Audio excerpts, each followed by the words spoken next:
So hello dear students, welcome back to this session of ICT virtual classroom. ICT virtual classroom के इस session में आप सभी का एक बार फिर से स्वागत है। आज की क्लास में हम लोग बात करने जा रहे हैं क्लास 9 साइंस सब्जेक्ट के ऊपर, कक्षा 9 विषय विज्ञान के ऊपर, जिसमें कि हम लोग प्रीवियस क्लासेस से कुछ ऐसे इंपॉर्टेंट और इंटरेस्टिंग टॉपिक्स के ऊपर बात कर रहे हैं जो कि हमारे एग्जाम के पॉइंट ऑफ व्यू से इंपॉर्टेंट रहते हैं। हमने कुछ ऐसे टॉपिक्स भी देखे हैं, ऐसे न्यूमेरिकल्स देखे हैं जो कि अक्सर एग्जाम में पूछे गए हैं। तो हमारा आज का डिस्कशन भी कुछ इसी पैटर्न के ऊपर रहेगा, जिसमें हम ऐसे पॉइंट्स, ऐसे टॉपिक्स को रिवाइज करेंगे जो कि हमारे एग्जाम में अक्सर पूछे जाते हैं। ठीक है, तो आप सब लोग अपना ध्यान जो है सामने स्क्रीन पर जरूर बनाकर रखें, कॉपी पेन अपने हाथ में रखें, नोट डाउन जरूर करें और घर से रिवाइज भी जो यहाँ पे बातें बताई जाती है उनको जरूर करें। तो मैं उम्मीद करता हूँ आप सबके सब फिट फाइन हेल्दी होंगे, बिल्कुल रेडी होंगे क्लास के लिए। तो चलिए आज की क्लास को करते हैं स्टार्ट और चलते हैं स्मार्ट बोर्ड की स्क्रीन पर। चलिए, सो डियर स्टूडेंट्स, आज हम जिस पॉइंट के ऊपर बात करने जा रहे हैं वो हमारा one of the important topic है बोर्ड एग्जाम के पॉइंट ऑफ व्यू से। तो टॉपिक की हेडिंग डालेंगे। सबसे पहले टॉपिक की हेडिंग पुटअप करें।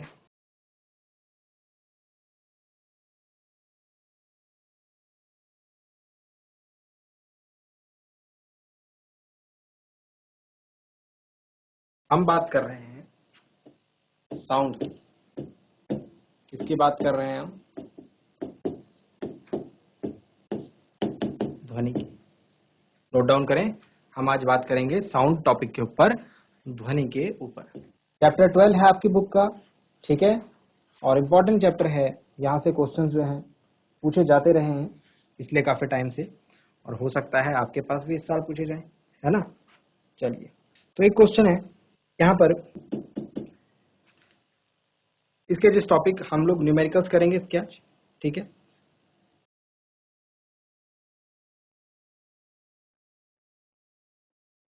तरंग वेग यानी कि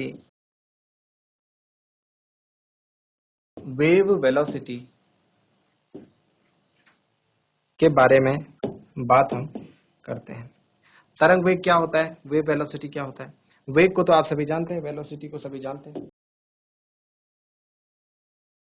तरंग वेग के केस में इसके डेफिनेशन हम इस तरीके से देंगे। तरंग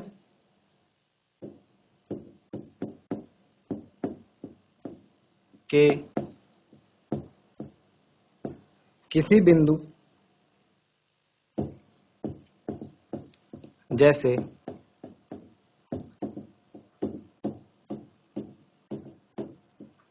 एक संपीड़न या एक विरलन द्वारा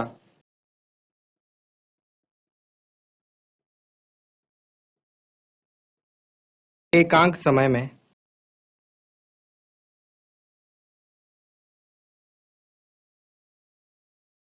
तय की गई दूरी, एकांक समय में तय की गई दूरी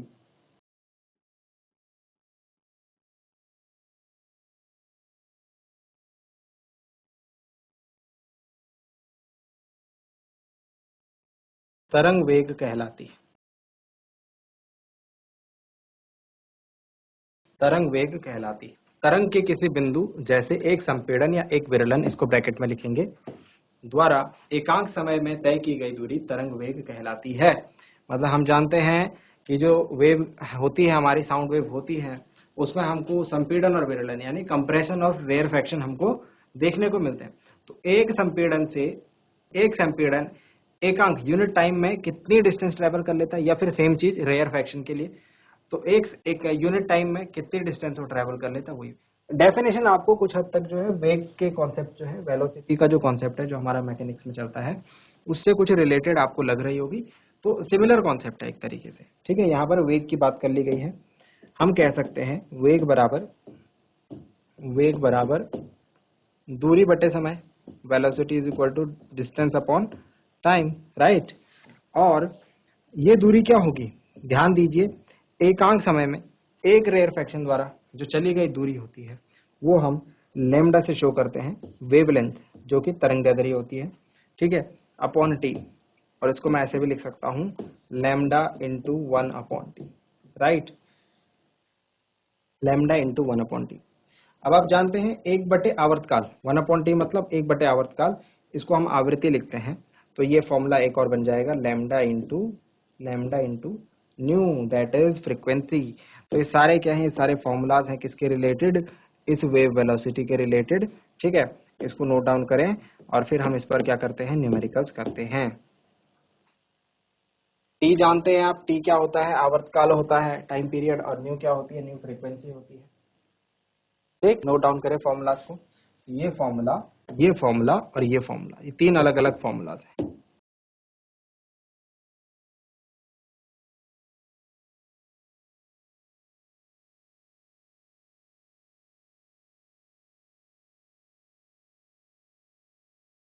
तो एक क्वेश्चन करते हैं इस पर बेस्ड, नोट डाउन कर लिया होगा आप सभी ने, है ना। चलिए क्वेश्चन करते हैं जरा जल्दी से।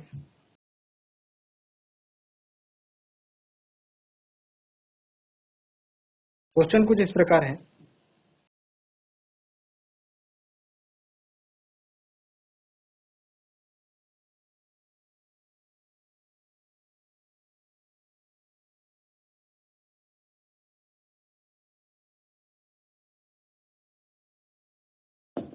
ध्वनि तरंग की आवृत्ति, किसी ध्वनि तरंग की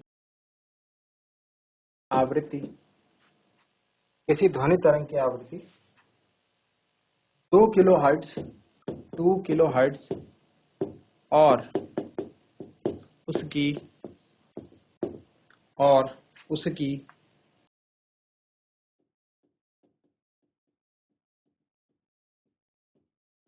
तरंग दैर्ध्य 35 सेंटीमीटर है, और उसकी तरंग दैर्ध्य 35 सेंटीमीटर है। यह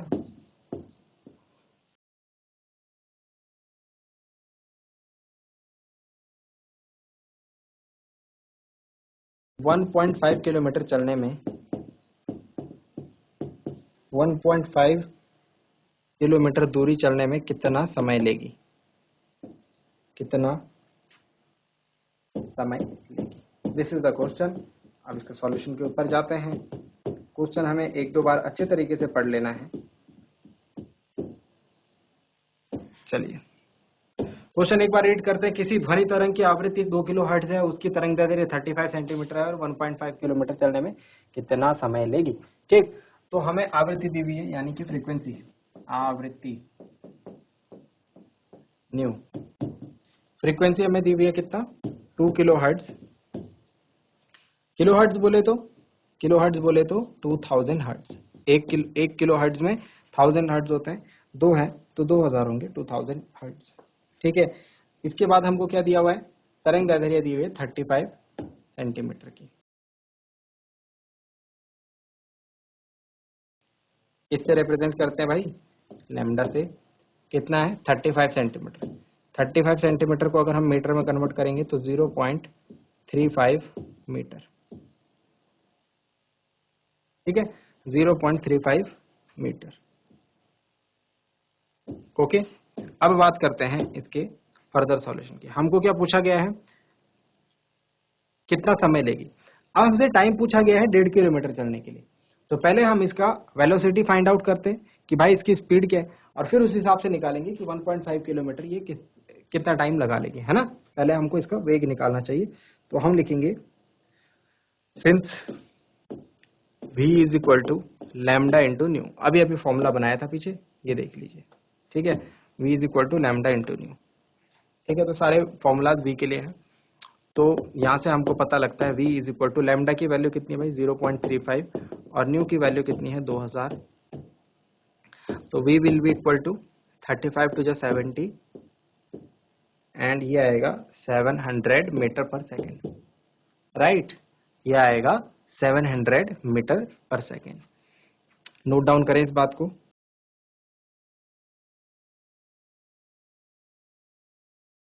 नोट डाउन करें इस बात को। क्या ये हमारा आंसर है? नो, हमारा आंसर नहीं है। अब आप लिखेंगे इस बात को कि 1 सेकेंड में ये वेग ट्रेवल करती है 700 मीटर। तो 1 मीटर ये ट्रेवल करेगी कितने में, 1/700 सेकेंड में, राइट। तो हमको कितना निकालना है 1.5 किलोमीटर, है ना। तो 1.5 किलोमीटर के लिए क्या करेंगे, 1.5 किलोमीटर मतलब कितना होता है, 1.5 किलोमीटर को मीटर में कन्वर्ट करेंगे तो 1.5 इंटू 1000 अपॉन 700 सेकेंड लगेंगे। अब इसे सॉल्व कर लीजिए, हमारा आंसर आ जाएगा 150 और ये 15 आएगा, 15 अपॉन 7 दैट इज टाइम आएगा हमारा, कितना टाइम लगेगा, 7 टू ज़ 14 पॉइंट लगाया 10, 7 1 ज़ 7, तो 2.1 सेकेंड का टाइम हमको जो है लग रहा है कि ये जो हमारे पास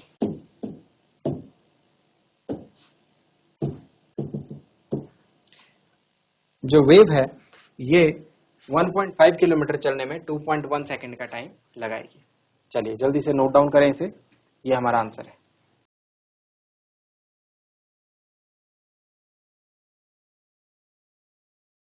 आई होप यहाँ तक आपने नोट डाउन कर लिया होगा। नेक्स्ट क्वेश्चन देखते हैं इसी पर बेस्ड। क्वेश्चन है किसी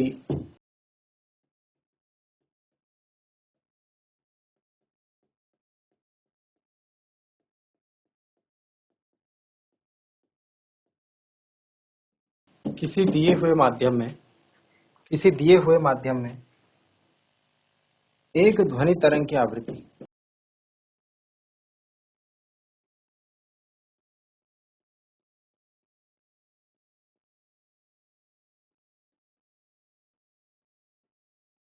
एक ध्वनि तरंग की आवृत्ति 220 हर्ट्ज तथा वेग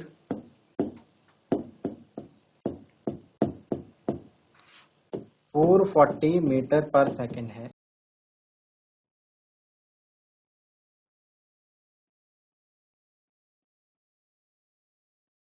इस तरंग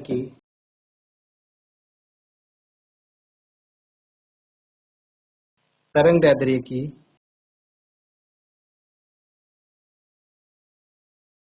गणना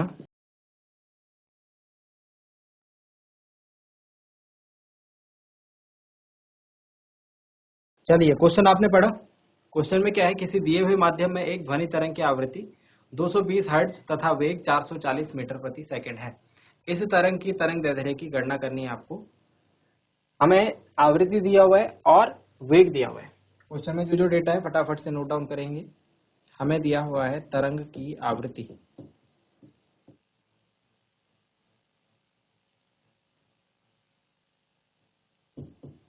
new is equal to 220 hertz और तरंग का वेग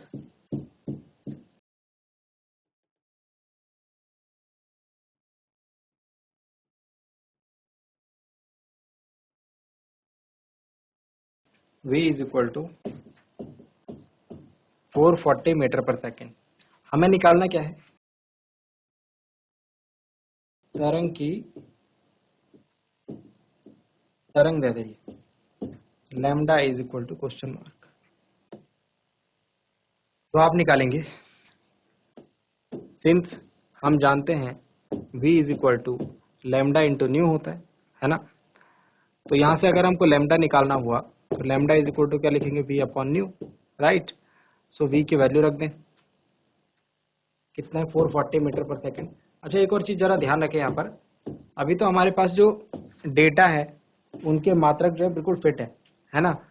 मात्रकों को चेक करना न्यूमेरिकल में बहुत ही ज़्यादा ज़रूरी काम होता है। एक स्टेप ये होता है क्वेश्चन पढ़ने के बाद, वैल्यूज नोट डाउन करने के बाद मात्रकों को जरूर चेक किया जाए कि मात्रकों की जो पद्धति है वो एक ही है या नहीं है, ठीक है। इस चीज़ को आप जरूर चेक कर लें। तो ये 2 टाइम्स कट गया है ना। हमें जो इसका आंसर मिल रहा है वो मिल रहा है 2, यानी कि lambda is equal to 2 metre. Lambda is equal to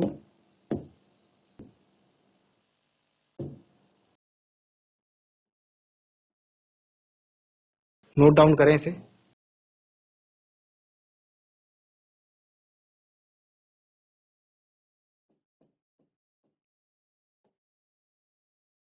question कुछ इस प्रकार है,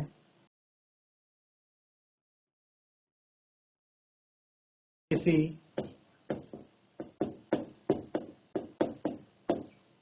ध्वनि स्रोत से किसी ध्वनि स्रोत से 450 मीटर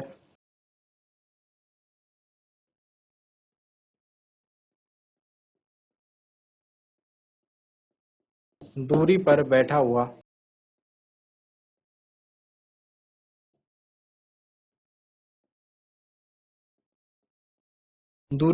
हुआ किसी ध्वनि स्रोत से 450 मीटर 450 मीटर दूरी पर बैठा हुआ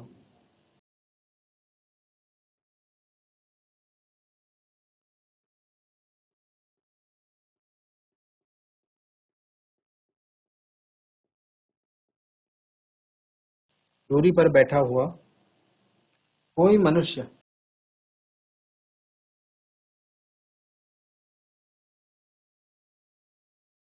कोई मनुष्य 500 हर्ट्ज की ध्वनि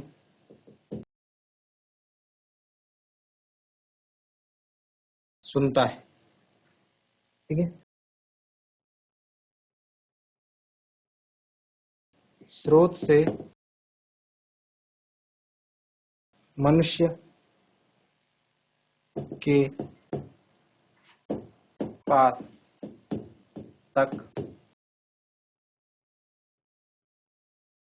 पहुंचने वाले दो क्रमागत संपीड़नों में कितना समय अंतराल होगा? कितना समय अंतराल होगा? ये हमारा क्वेश्चन है और इसका सॉल्यूशन कुछ इस प्रकार से होगा। देखिए, क्वेश्चन में हमें पूछा गया है, बताया गया है कि कोई एक व्यक्ति है जो ध्वनि स्रोत से कितने मीटर दूर पर बैठा हुआ है? 450 मीटर। ठीक है, और वो 500 हर्ट्ज की ध्वनि सुन रहा है। ठीक है, 450 मीटर दूरी पर बैठा हुआ 500 हर्ट्ज की ध्वनि सुन रहा है। समय अंतराल दो क्रमागत समय संपीड़न या फिर दो क्रमागत विरलन के बीच में समय अंतराल जो होता है उसे हम कैपिटल टी से डिनोट करते हैं। आप जानते हैं, कैपिटल टी से हम उसे डिनोट करते हैं और इसी को ही तो हम समय का आवर्तकाल बोलते हैं। बात समझ में आया? दो क्रमागत संपीड़नों में जो समय अंतराल होता है उसको ही हम आवर्तकाल कहते हैं। ठीक है, और आवर्तकाल का एक बहुत ही सुंदर फॉर्मूला हमने पढ़ा है। वो क्या है? वो कुछ इस प्रकार है। वो है, देखो, हमें क्या आवृत्ति दी हुई है। ठीक है, बाकी हमको कोई लेना देना नहीं। बाकी हमको जो भी डेटा दिया हुआ है क्वेश्चन में वो हमें सिर्फ कंफ्यूज करने के लिए दिया गया है। ठीक है, और आवर्तकाल हमको निकालना है भाई, सिंपल सी बात है, कैपिटल टी हमको निकालना है। तो इनके बीच में हमें पता है क्या रिलेशन होता है भाई? इनके बीच में रिलेशन होता है रेसिप्रोकल का। तो आवर्तकाल इज इक्वल टू हो जाएगा 1/न्यू। आवर्तकाल t इज इक्वल टू हो जाएगा 1/न्यू, मतलब t इज इक्वल टू 1/500, मतलब t इज इक्वल टू 0. कितना आ रहा है ये? 0.5 to 10 0.002 सेकेंड। देख रहे हैं आप, क्वेश्चन में हमें कितनी लंबी चौड़ी लैंग्वेज लिखी गई थी, लेकिन ये क्वेश्चन का सॉल्यूशन देखिए आप, 3 लाइन से ज्यादा नहीं है। 3 लाइन से ज्यादा इसका सॉल्यूशन नहीं है। तो इसीलिए क्वेश्चन को आपको पढ़ना है और क्वेश्चन में जो बात आपसे कही गई है आपको उसको समझने की कोशिश करनी है। अपना जो पीछे आपने जितना भी कुछ सीखा है इसके रिगार्डिंग वो भी अप्लाई करने की कोशिश करनी है। नोट डाउन करें जरा जल्दी से।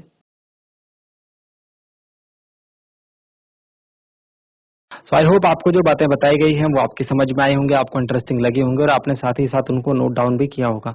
घर से एक बार रिवाइज जरूर करें। मिलते हैं अगली क्लास में ऐसे ही किसी इंपॉर्टेंट और इंटरेस्टिंग टॉपिक के साथ। क्लास से जुड़ने के लिए आप सभी का बहुत बहुत धन्यवाद। Thank you very much and have a nice day.